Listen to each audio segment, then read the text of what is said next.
Red zone is where games are won and lost, so let's go ahead today and break down a route concept that I feel is absolutely money against zone coverages and gives you an opportunity to still beat man-to-man as well. Let's get into it.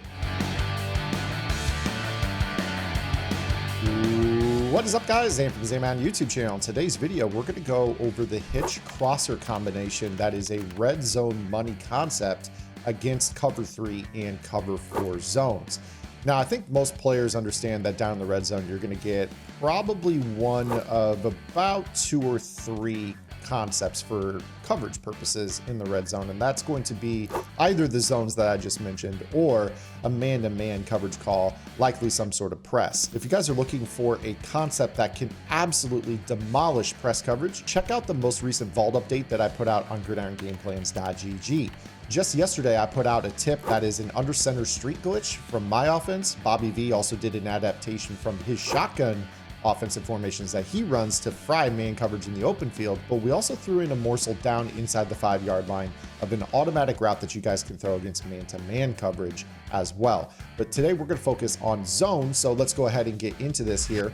We're going to choose any play. The rule set for this is pretty simple. You're going to want to choose a compression-based formation. This could be a tight offense. This could be my single back bunch X nasty, which you can also find on Gridiron Game Plans.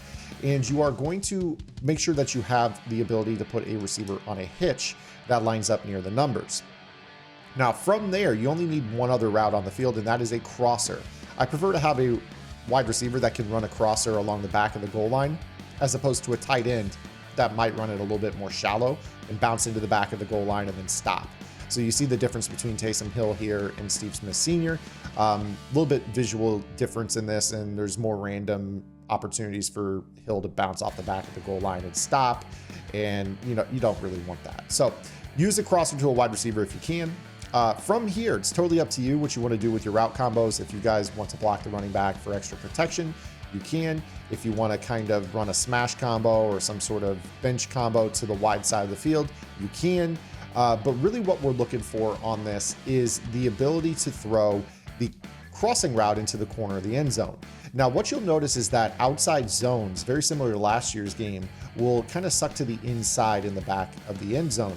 And this will allow the crosser to run behind them, and they're going to be unaware that the route is behind them, and then go for a possession catch in the back corner. So with this particular throw, what you're going to want to do is try to throw a free form as soon as the guy gets close to the back corner and kind of throw it down. And you see right there that you could just toe tap that. Yes, obviously this will take a little bit of time for this to develop. If you guys wish to, you could take a risk on a post route down in the red zone as well, because you guys will notice that that sometimes gets there a little bit faster. The downside is that post routes sometimes turn around and run backwards in the middle of the red zone, so you don't really want that to be the case either, but sometimes this can be a route that can get there a little bit faster, albeit the problem is that because it is a little shorter than the crossing route, the DB kind of responds a little bit better. So this can be a tougher squeeze. I'll show that to you again here as we look at this. If you watch Smith, he kind of runs this route, and you got to be careful. You really want to pass lead that as a free form, basically down and outside. You kind of want to throw it, I would say, like 7 o'clock. You saw right there, we kind of got hit on this, so I'll spy the pass rusher just a little bit right here to show this to you.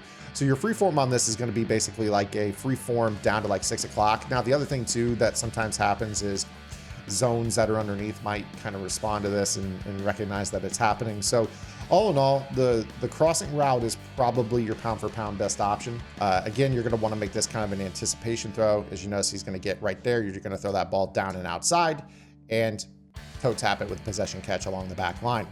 This also works on the other hash as well. So if I were to move this ball, kind of put it here in this area, you guys can kind of flip the concept on its head a little bit. So now in this situation, you're going to end up putting Cup on the hitch. You're going to use CeeDee Lamb on the crossing route. And maybe you go ahead and do some motion, some window dressing to kind of take away attention. Maybe just routes that cross the field, things like that, that will kind of help keep the user over to the left, away from where you want to throw the ball, which is the back right corner. So again, here you got Lamb. He's going to run into the back corner. There's the example I talked about with sometimes those receivers bump into the back of the end zone and they stop their route. That's what you want to avoid. So kind of pay attention to, the route you see right there. If it kind of cuts short a little bit, you may end up wanting to kind of modify your route combo. Again, you see right here in this situation, this crossing route is a little bit more shallow. So what you may do is use the tight end on a crossing route on the bunch, which is a deeper depth, motion it across. Maybe this will get you there a little bit easier.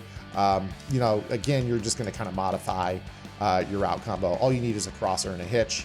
The things you have to be aware of are obviously just the bouncing along the back of the goal line. So again, here he runs this route. You see how that got into a good tender spot, didn't bounce in the back of the goal line. We're able to get in for a touchdown. So pretty easy, pretty easy.